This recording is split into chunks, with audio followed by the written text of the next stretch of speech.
ಓಂ ನಮಃ ಶಿವಾಯ. ವೀಕ್ಷಕರೇ, ಇವತ್ತು ನಿಮ್ಮ ಬದುಕಿಗೆ ಅತಿ ಪ್ರಮುಖವಾದ ವಿಷಯವನ್ನು ತಿಳಿಸ್ತೇನೆ.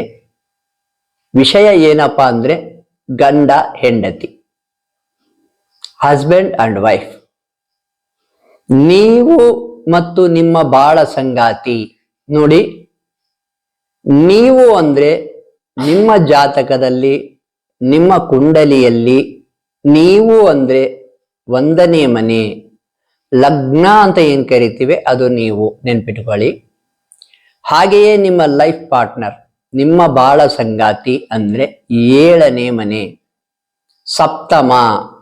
ನೀವು 1ನೇ ಮನೆ, ನಿಮ್ಮ ಬಾಳ ಸಂಗಾತಿ 7ನೇ ಮನೆ. ನೋಡಿ, ಈ 2 ಮನೆಗಳಲ್ಲಿ 1ರಲ್ಲಾಗಿರಬಹುದು ಅಥವಾ 7ರಲ್ಲಾಗಿರಬಹುದು, ಯಾವುದಾದ್ರೂ ಅಶುಭ ಗ್ರಹ ಅಂದ್ರೆ ಶನಿದೇವರು, ರಾಹುಕೇತು ಅಥವಾ ಮಂಗಳ ಗ್ರಹ, ಇದಕ್ಕಿಂತಲೂ ಹೆಚ್ಚಾಗಿ ಸೂರ್ಯ, ಈ ಗ್ರಹಗಳು ಯಾವುದಾದ್ರೂ ಇಲ್ಲಿದ್ರೆ 1ರಲ್ಲಾಗ್ಲಿ 7ರಲ್ಲಾಗ್ಲಾದ್ರಿ ಏನಾಗ್ತದೆ, ನಿಮಗಾದರೂ ಹಠ ಇರಬಹುದು ಅಥವಾ ನಿಮ್ಮ ಬಾಳ ಸಂಗಾತಿಗಾದರೂ ಹಠ ಇರಬಹುದು. ಈ ಹಠದಿಂದ ಈ ಒಂದು ಮಾನಸಿಕವಾಗಿ ಏನು ಸಿಟ್ಟು ಕಿರಿಕಿರಿಗೆ ಒಳಪಡೋದ್ರಿಂದ ಅಥವಾ ಅಹಂಕಾರದಿಂದ ನಿಮ್ಮ ಬದುಕನ್ನ ನೀವೇ ಹಾಳು ಮಾಡಿಕೊಳ್ಳಬಹುದು. ನೀವೇ ನೋಡಿದ್ದೀರಾ, ಸಾಕಷ್ಟು ಜನ ಡೈವರ್ಸ್ ಅಂತ ಹೋಗ್ತಾ ಇದ್ದಾರೆ. ಈ ಡೈವರ್ಸ್ ಅನ್ನೋ ಪದ ಯಾಕೆ ಬೇಕು? ಬರುತ್ತೆ, ಕಷ್ಟಗಳು ಬರಬಹುದು ಅಥವಾ ಮನಸ್ತಾಪಗಳು ಬರಬಹುದು. ಏನಪ್ಪ ಅಸಾಧ್ಯ ಎನ್ನುವುದಾದ್ರೆ ಮಾತ್ರ ನೀವು ಕ್ವಿಟ್ಟಾಗಿ, ಹೊರತು ಸಾಧ್ಯವಿದೆ, ಕುತ್ಕೊಂಡು ಬಗೆಹರಿಸ್ಬೋದು ಅಂದ್ರೆ ದಯವಿಟ್ಟು ಬಗೆಹರಿಸಿಕೊಳ್ಳಿ. ಈ ಒಂದು ವಿಡಿಯೋ ಮಾಡೋ ಉದ್ದೇಶ ಏನಪ್ಪಾ ಅಂದ್ರೆ, ಈ 1ನೇ ಮತ್ತು 7ನೇ ಮನೆಯನ್ನ ನೀವು ಸರಿಪಡಿಸಿಕೊಂಡರೆ, ಇಬ್ಬರು ಪರಸ್ಪರ ಎರಡೂ ಜಾತಕದಲ್ಲಿ ನೋಡಿ, ಜಾತಕ ಅಂದ್ರೆ ಹುಟ್ಟಿದ ಡೇಟು ಟೈಮ್ ಇದ್ರೆ ಮಾತ್ರ ಇದು ಬಹಳ ಹೆಚ್ಚು ಪರಿಣಾಮಕಾರಿಯಾಗಿ ಕೆಲಸ ಮಾಡ್ತದೆ. 1ನೇ ಮನೆಯಲ್ಲಿ ಏನಿದೆ, ಅಕಸ್ಮಾತ್ ಸೂರ್ಯ ಇದ್ದು ಬಿಟ್ರೆ ನೋಡಿ, ಅಹಂಕಾರ ಅಹಂಕಾರ ಅಹಂಕಾರ. ಯಾರಿಗೆ ಸೂರ್ಯ ಇದೆಯೋ ಅವರಿಗೆ ಅಹಂಕಾರ ಇರುತ್ತೆ. ಅವರ ಲೈಫ್ ಪಾರ್ಟ್ನರ್ಗೆ ತುಂಬಾ ಕಿರಿಕಿರಿ ಕೊಡ್ತಾ ಇರ್ತಾರೆ. ನೀನ್ ಸರಿ ಇಲ್ಲ, ನೀನ್ ನನಗೆ ತಕ್ಕವಳಲ್ಲ ಅಥವಾ ನೀನ್ ನನಗೆ ತಕ್ಕವನಲ್ಲ, ನಿನಗೇನೆ ಬೆಟರ್ ಸಿಗಬೇಕಾಗಿತ್ತು, ನೀನ್ ನನಗೆ ಹೊಂದಿಕೆ ಆಗಲ್ಲ, ಈ ರೀತಿ ಮೇನ್ ಎಳ ಪದ ಉಪಯೋಗಿಸದೆ ಅವರು ನೀನು ಸರಿ ಇಲ್ಲ. ಆಕ್ಚುಲಿ ಅವ್ರೊಳಗೆ ಅಹಂಕಾರ ಇರುತ್ತೆ, ಅವರ ಜಾತಕದಲ್ಲಿ ಪ್ರಾಬ್ಲಮ್ ಇದೆ. ಆದ್ರೆ ಅವ್ರು ಹೇಳೋದು ತಮ್ಮ ಲೈಫ್ ಪಾರ್ಟ್ನರ್ಗೆ ಈ ರೀತಿ ಹೇಳಿ ಒಂದ್ ನಮೂನಿ ಈಗೋ ಅಹಂಕಾರದಿಂದ, ಹಠದ ಪ್ರವೃತ್ತಿಯಿಂದ ತನ್ನ ಒಂದು ಸಂಗಾತಿಗೆ ಕಿರಿಕಿರಿಯನ್ನು ಉಂಟು ಮಾಡಿ, ಮನಸ್ತಾಪ ಉಂಟು ಮಾಡಿ, ಬೇಜಾರು ಉಂಟು ಮಾಡಿ, ನೋವುಗಳನ್ನು ಉಂಟು ಮಾಡಿ ತನ್ನ ಬದುಕಿನ ಮೇಲೆ ತಾನೇ ಕಲ್ಲು ಹಾಕೊಳ್ಳುತ್ತಾರೆ. ಇದು ಶತಸಿದ್ಧ. ಇದನ್ನ ನೋಡ್ಕೊಳ್ಳಿ. ಅದರ ಬದಲು ನೋಡ್ಕೊಂಡ್ಬಿಟ್ರೆ, ಅಕಸ್ಮಾತ್ ನಿಮ್ಮ ಜಾತಕದಲ್ಲಿ ಲಗ್ನದಲ್ಲಿ ಸೂರ್ಯ ಇದ್ದಾನ ನೋಡ್ಕೊಳ್ಳಿ, ಅದಕ್ಕೆ ತಕ್ಕನಾದ ಶಾಂತಿಗಳನ್ನ ನಿಮ್ಮ ಶಾಸ್ತ್ರಿಗಳಿಂದ ಮುಖೇನ ಮಾಡಿಸಿ, ಅಥವಾ ಇಲ್ಲಪ್ಪ ನಮಗೇನು ಗೊತ್ತಾಗ್ತಾ ಇಲ್ಲ ಅಂದ್ರೆ ನಮ್ಮ ಜ್ಯೋತಿಷ್ಯ ಜೈ ಹೋ ಯೂಟ್ಯೂಬ್ ಚಾನಲ್ ಏನು ವಾಟ್ಸಪ್ ನಂಬರ್ ಇದೆ ಬಿಟ್ಟಿದ್ದೇವೆ, ಅದಕ್ಕೆ ಕರೆ ಮಾಡಿ, ನಾನೇ ಸಲಹೆ ಕೊಡ್ತೇನೆ.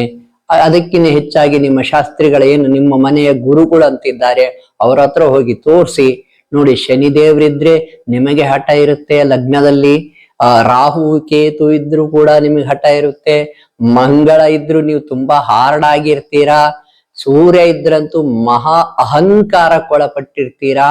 ಇವು ಒಂದಿದ್ರೆ ಹಿಂಗಾಗ್ತದೆ, ಅಕಸ್ಮಾತ್ 2 ಇದ್ರಂತೂ ಇನ್ನೂ ಕಷ್ಟದಾಯಕವಾಗಿರ್ತದೆ. ಯಾರಿಗೆ 1ನೇ ಮನೆಯಲ್ಲಿದ್ರೆ ನಿಮ್ಮ ಬಾಳ ಸಂಗಾತಿಗೆ ಕಷ್ಟ ಆಗ್ತದೆ.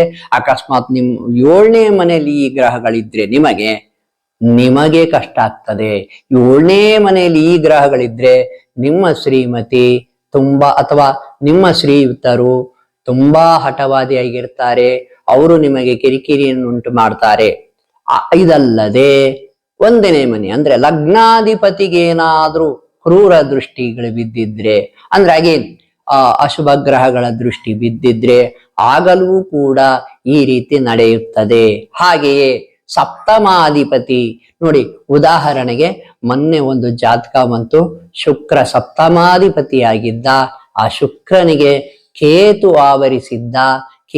ಆವರಿಸಿದ್ದ ಕಾರಣ ಅವನ ಏನು ಕ್ಲೈಂಟ್ ಇದ್ದ, ನಮ್ಮ ಕ್ಲೈಂಟು, ಅವರ ಶ್ರೀಮತಿಗೆ ತುಂಬಾ ಹಠ ಇತ್ತು, ತುಂಬಾ ಹಠ ಇತ್ತು. ಆ ಹಠವನ್ನ ಕೇತುವನ್ನು ಇವರ ಜಾತಕದಲ್ಲೇ ತೋರಿಸಿತ್ತು. ಕೇತುವನ್ನು ಸರಿಪಡಿಸಿಕೊಂಡಿದ್ರೆ ಆ ಹಠ ಕಡಿಮೆ ಮಾಡುವುದಿತ್ತು. ಅವರು ಕೇತುವನ್ನು ಸರಿಪಡಿಸ್ಕೊಳ್ಳಿಲ್ಲ, ರಾಹು ಕೇತು ಸರಿಪಡಿಸ್ಕೊಳ್ಳಿಲ್ಲದ ಕಾರಣ ಈಗ ಅವರಿಗೆ ಡೈವರ್ಸ್ ಆಗಿ ಹೋಗಿದೆ. ಬೇಕಿತ್ತಾ? ಈ ಡೈವರ್ಸ್ ಆಗಬಾರದು ಅನ್ನೋದಾದ್ರೆ ದಯವಿಟ್ಟು ನಿಮ್ಮ ಜಾತಕದಲ್ಲಿ 1 ಮತ್ತು 7ನೇ ಮನೆಯನ್ನು ನೋಡ್ಕೊಳ್ಳಿ. ಇಬ್ರು ಪರಸ್ಪರ ಗಂಡ ಹೆಂಡತಿ ಇಬ್ರು ಕೂಡ ಏನು ಸಮಾಲೋಚನೆ, ನೀವು ಕೋರ್ಟಿಗೆ ಹೋಗೋ ಬದಲು, ಲಾಯರ್ಗಳ ಹತ್ರ ಹೋಗೋ ಬದಲು ಒಮ್ಮೆ ಒಬ್ಬ ಒಳ್ಳೆ ಜ್ಯೋತಿಷಿ ಹತ್ರ ಹೋಗಿ, ಏನಾಗ್ತಾ ಇದೆ, ನಮ್ಗೆ ಹಿಂಗ್ ಡಿಫರೆನ್ಸ್ ಬರ್ತಾ ಇದೆ, ಈ ಡಿಫರೆನ್ಸ್ ಅನ್ನ ಪರಿಹಾರ ಮಾಡಿಕೊಡಿ ಅಂತ ಕೇಳಿದ್ರೆ ಗ್ಯಾರಂಟಿ ಪರಿಹಾರ ಆಗುತ್ತದೆ.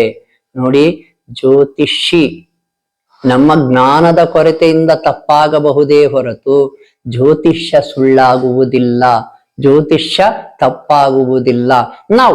ನಮಗೆ ಜ್ಞಾನದ ಕೊರತೆ ಇದೆ, ಯಾಕಂದ್ರೆ ನನ್ನ ಗುರು ಏನು ಕಲಿಸಿಕೊಟ್ಟಿದ್ದಾರೆ, ನಮ್ಮ ಗುರುಗಳು ಕಲಿಸಿಕೊಟ್ಟ ಜ್ಞಾನ ಮಾತ್ರ ನಮ್ಗೆ ಇರ್ತದೆ. ಅದನ್ನ ಬಿಟ್ಟು ಇನ್ನೂ ಹೆಚ್ಚಿನ ಇನೋವೇಷನ್ ಮಾಡಿದ್ದೇವೆ, ಅದಕ್ಕೂ ಮೀರಿದ ವಿಷಯಗಳಿದ್ದೇವೆ. ಭಗವಂತನ ಅನುಗ್ರಹ ತಗೊಳ್ಳಿ. ನೀವು ಒಮ್ಮೆ ಒಳ್ಳೆ ಜ್ಯೋತಿಷ್ಯನ ಸಂಪರ್ಕಿಸಿ. ಲಾಯರ್ ಹತ್ರ ಹೋಗಕ್ಕಿಂತ ಮುಂಚೆ, ನ್ಯಾಯಾಲಯದ ಕಟ್ಟೆಯನ್ನು ಏರ್ಲಿಕ್ಕಿಂತ ಮುಂಚೆ ನೀವು ಈ ಕೆಲಸ ಮಾಡಿ. ಇಬ್ರು ಪರಸ್ಪರ ಮಾಡಿ. ಅಕಸ್ಮಾತ್ ಇಲ್ಲ ಒಬ್ರಿಗೊಪ್ಪಿಗೆ ಇದಪ್ಪ ಇರೋಕೆ ಅಂದ್ರೆ ಕೂಡ ಅವರು ಕೂಡ ಈ ಪ್ರಯತ್ನವನ್ನ ಪಡಬಹುದು. ನಿಮ್ಗೆ ಯಾರಿಗೆ ಈ ಪ್ರಯತ್ನ ಪಡ್ತಾ ಇದ್ದೀರಾ ಅಂದ್ರೆ ನಮ್ಮ ಕಂಪನಿಯ ನಮ್ಮ ಜೊತೆಗೆ ಇರಬೇಕು ಅಂತ ಯಾರು ಅನ್ಕೊಂತಿದ್ದೀರಾ, ನಿಮ್ಮ ಸಪ್ತಮವನ್ನ ಸರಿ ಮಾಡ್ಕೊಳ್ಳಿ. ಅಲ್ಲಿ ಯಾವ್ದಾದ್ರು ಕ್ರೂರ ದೃಷ್ಟಿ ಅಥವಾ ಅಶುಭ ದೃಷ್ಟಿ ಇದ್ರೆ ಅದ್ ಸರಿಪಡಿಸ್ಕೊಳ್ಳಿ. ತಂತಾನೆ ಹಠ ಕಮ್ಮಿ ಆಗುತ್ತದೆ. ಎಲ್ಲರೂ ನೆಮ್ಮದಿಯಾಗಿರಿ ಅಂತ ಹೇಳ್ತಾ ಈ ವಿಡಿಯೋವನ್ನು ಮುಗಿಸ್ತಾ ಇದ್ದೇನೆ. ಶುಭವಾಗಲಿ.